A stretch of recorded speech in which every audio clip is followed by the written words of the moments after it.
Hello again, and welcome to Hard Edge. My name is Felipe, and I'm a technical art director currently working in AAA games. And today we will answer a difficult question, which is what is a technical artist? So, as someone who hires technical artists, as someone who trains technical artists, I can tell you firsthand that this is a complicated question. Because to know what a technical artist is, we have to kind of understand where the term came from and how did we get to where we are today, which is this huge split of skill sets. So, before there was this split, we have to remember that games back in the day, they had actually really small teams. And because they had really small teams, people just wore a lot of hats. It was more like games were built differently back then. There was a lot more long hours, a lot of different responsibilities. I think you can hear stories about like people like Todd Howard and some of the CEOs and big execs nowadays. They were like packing the games and shipping them out. That was all done manually. It wasn't really a thing where big teams existed, right? It was this kind of grassroots thing and eventually became what it is today, which is a huge industry with, multi-billion dollars, so on and so forth. And so we have to look at it in sort of like a zoomed out way. And we're going to split this into three camps at the moment. So as I zoom out here, hopefully you can see about three camps. They're sort of separated here, left, middle, and right.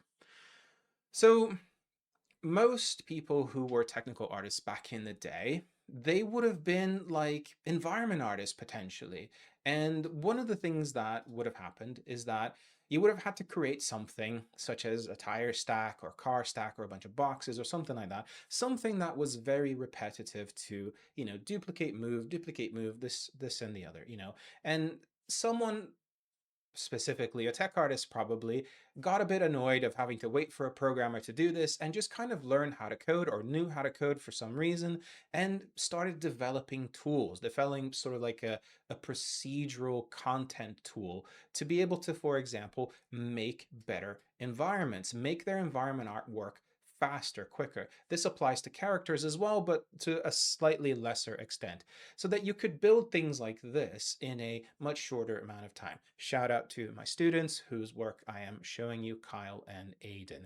And so, we teach people how to do the stacking tool in one of our first modules when they get into Blueprint and into shaders actually. And the reason is that tooling allows us to build way bigger, way faster, right? So thinking of it from this perspective, where technical artists would have probably had, artist in the name, right? Like that's quite important to understand. They would have had this, you know, background in art somehow. The other side of this would have been not necessarily an artist, but actually a graphics programmer, right? Someone who's actually building the engine, who understands the shaders, understands the rendering tech behind the scenes. They really know how the lighting works, for example. And because they know how the lighting works, they know how geometry works, they understand, vertex buffers, pixel shaders, those sorts of stuff. And they get how to manipulate things. And if you know how something works, you could really go to town with it. And that's how you start to get effects such as this from one of our students, Lamong, like ray marching, right? So it's some really clever stuff that we can do with shaders. And this is sort of like one of the sides of tech art, which is shaders and the graphical stuff, like the cool stuff that you can see here from our students such as Lamong or Kyle, etc. And this kind of also allows for a separate set of skills, which then goes into VFX, right? Like particle systems and things like that, so that you could build more complex systems that sort of wrap everything together. So there's this like graphical background to shaders and then effects based off of those shaders that is a different skill set.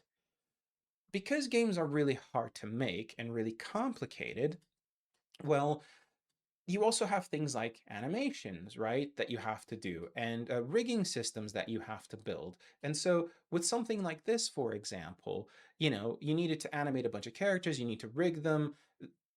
Rigging is one of those tasks that is absolutely thankless and takes a really ridiculous amount of time to get right. And so, what you tend to do with these sorts of tasks is you automate them. You have a button that builds all of this. It's a complex system, and within a second or two, you have a character that you can move around and start animating, which is a really powerful thing. But from this, you start to get into the side of tools. And who better to build tools than the artists themselves who really understand their workflows? And so hopefully you can start to see a bit of a picture, right? Like a person that is very visual, has some sort of background either in art or in programming, then wants to make their lives easier, or even better, make the lives of their co-workers easier, and starts to consider these tools, these automations, these efficiencies, these like quality of life things that they can do.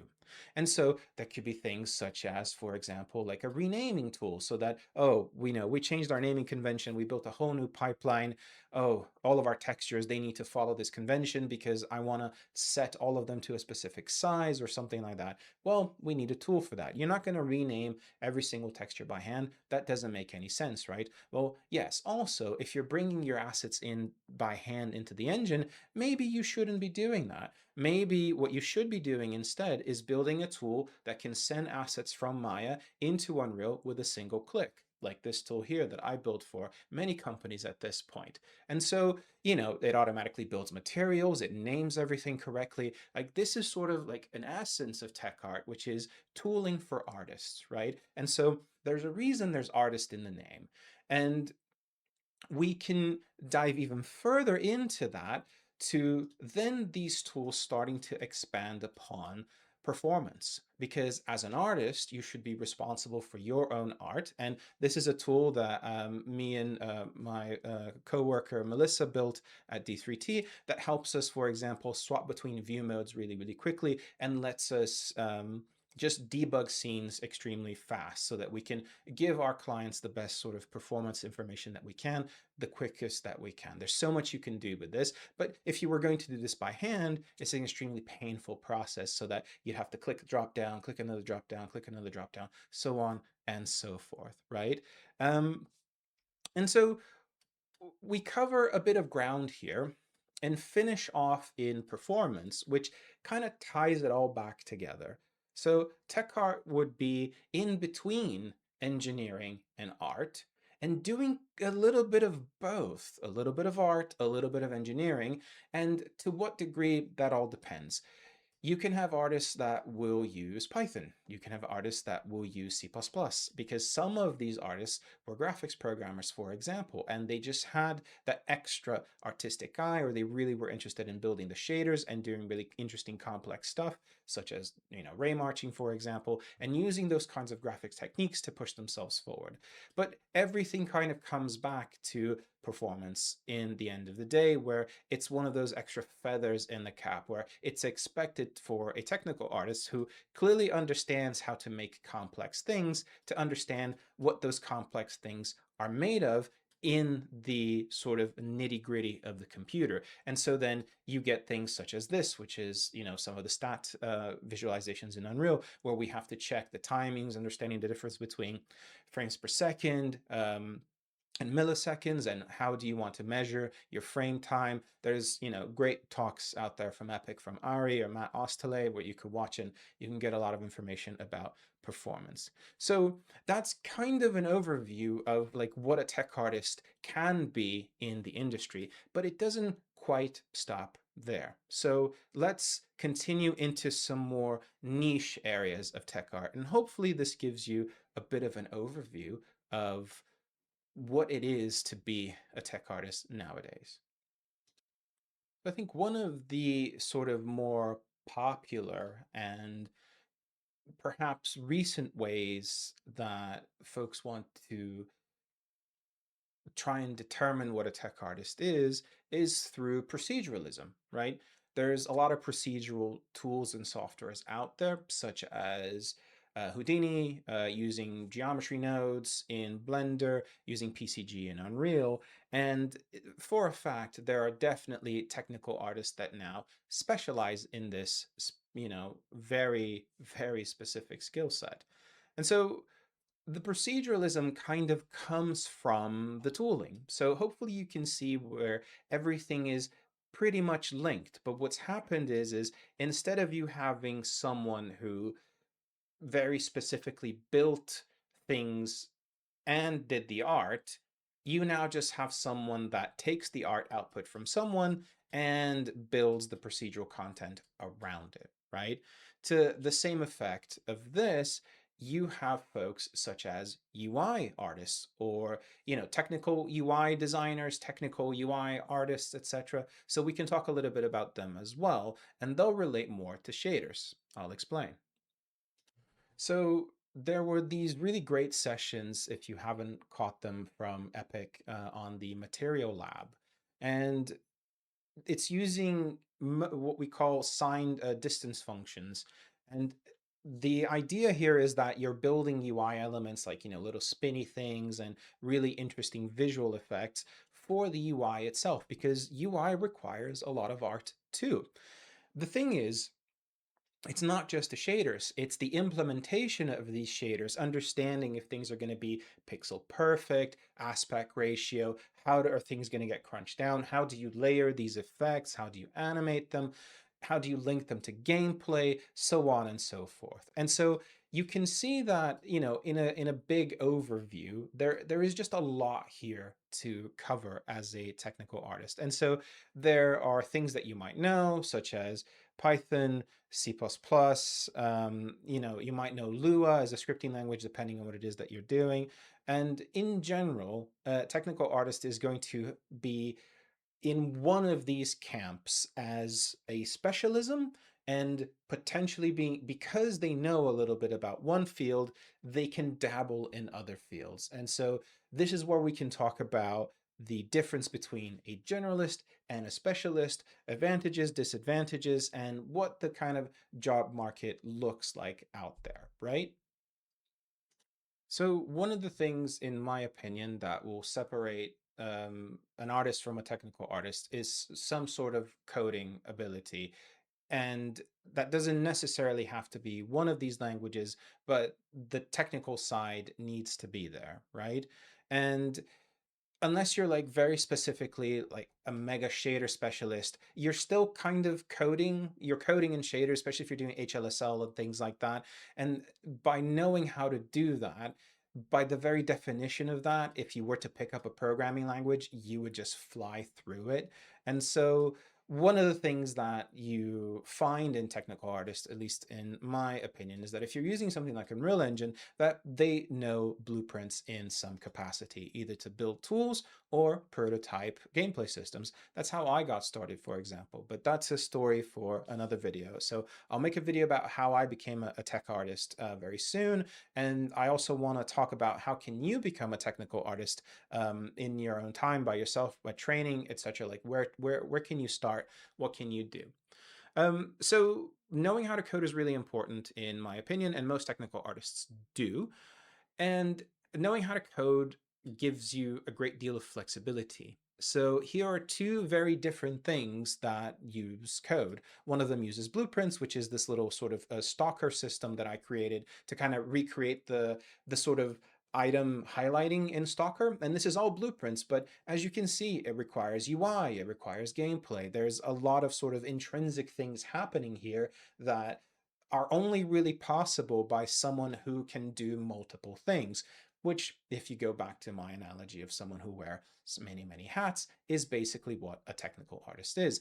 On the same side, this is an example of building a main menu sort of extension in Unreal. This is possible through Python, this is possible through C++, and, depending on how you want to do this, like for me, the C++ method is a lot cleaner and a lot better. And, this is one of the tutorials I did for the Unreal Authorized certification that I have. And so programming is at the core.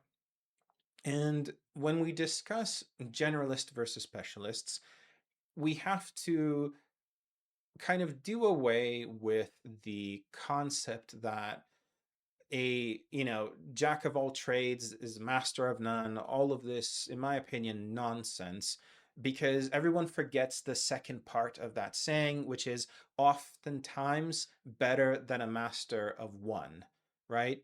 And so in order to be a technical artist, you must have some sort of thing that you really like to do. There is something that you specialize in, but you kind of want branch out. You usually don't just do one thing. You can do a couple of things. You can be a procedural artist that can be really good at shaders as well. You can be someone who does tools but then can also do blueprints, right? Or you can be someone who can do shaders in UI, and then by the very definition of using UI, you can also build gameplay systems that, leverage those UI pieces, for example. So it all links together in an intrinsic way. We haven't even talked about the fact that from the rigging side of things, we have a whole separate branch of people called technical animators, right? So a rigger, someone who builds these tools, they can also animate sometimes. They're usually animators who got sick and tired of waiting for an engineer, and so they built their own tools, they learn how to code, they learn how to automate, but they're also animators because they know exactly how they want their characters to move, how they want their tools to be. And when I worked in visual effects many years ago, we had a rigger that was very technical. He built his own tools, but he was an incredible animator, right? And one of my mentors, he started out as sort of like a computer science graduate, got into the animation industry, and is this exceptional animator, but he built tools, and so he could do everything, right? So these people are out there, and that's why technical artists are so rare, because it takes many years to get good at something, and then you kind of, it's not that you plateau, but you start to sort of go at different areas of interest. You see a lot of folks building their own games because you tend to be kind of like an indie dev as a tech artist. Like, I certainly consider myself having that skill set because I can program, I can do shaders, I can do rigging, I can, these are my tools that I'm showing you for the most part, and some of our student work. But obviously, I can teach the students this, which means I know how to do it. So you'll have a specialism and then you'll branch out. Now, don't get me wrong. There are people who are like mega, mega specialized, like a shader wizard or shader witch. And they're definitely out there, and they're super scary people, and they're amazing. If you're ever near one of them, you just kind of sit down and become a sponge. They're basically graphics programmers at that point, and they're incredibly, incredibly powerful people. And some of those people actually leverage their powers specifically for VFX. So there's like these visual VFX artists tend to be really good shader tech artists, but then they don't necessarily do any Python or anything like that. But they know very well how to sort of like lead this into gameplay, for example, because that's exactly what you do with VFX, right? Like, you basically take something and combine it with gameplay to give it that extra pizzazz, right? And so hopefully this gives you a bit of an general view of what a tech artist can be.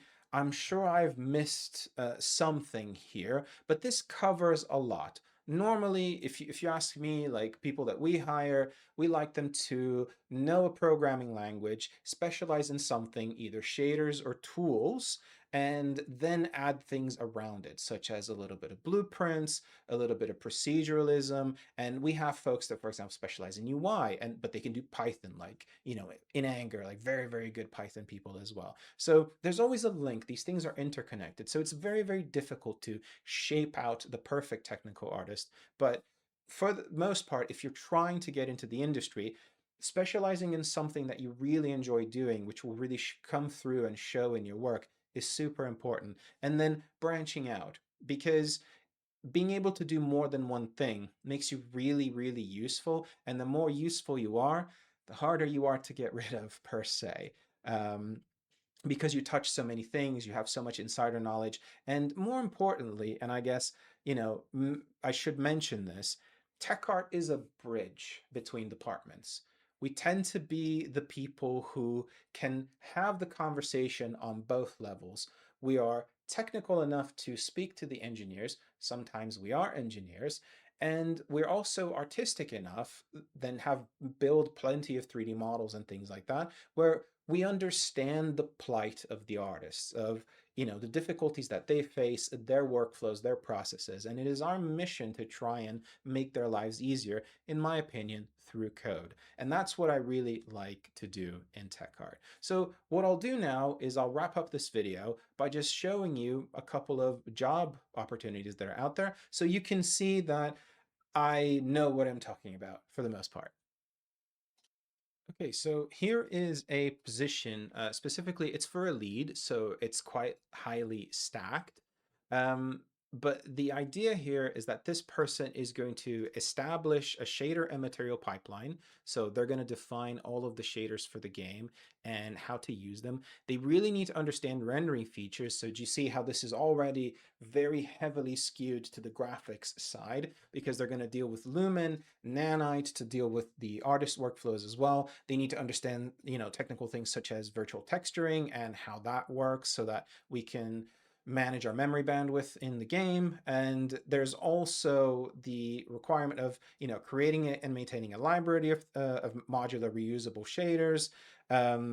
So this is very specifically like a shader position. So this is a specialist position, but it is going to have to help the lighting team. And that means this person really needs to understand graphics, lighting, cameras, exposure, post-processing, etc.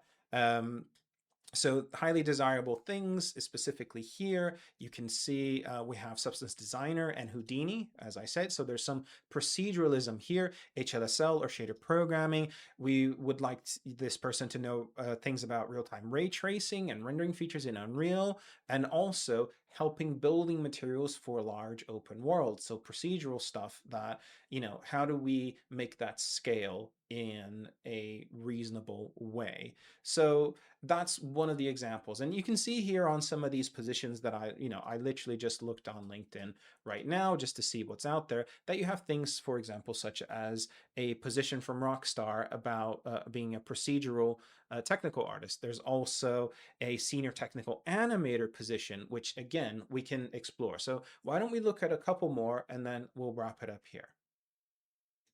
So let's have a look at this position at Rockstar, which is a procedural art position. Design and develop and support tools and pipelines and DCC standalone content. So this is dedicated content creation tools such as Maya, Blender. This is what it means if you didn't know. You should develop automated solutions for data processing. That's interesting, right? Because you're thinking, oh, this is a procedural artist. Isn't this like Houdini, PCG? It's like, well, for them, this means that you need to support the art team with tools and pipelines. That's like a main thing. So some of the tools that I showed you around here, such as like my auto importing into Unreal, all this other stuff, like tools for like making artist life easier, that's something that they really do care about. So they want 5 years experience as a technical artist or a technical director. That's a really interesting term. That's a term from the visual effects industry. So this is screaming tools. This is a tools job. So tools programmer or similar. There we go. So you need to have been able to build tools for things like Houdini, ZBrush, Agisoft, and Metashape.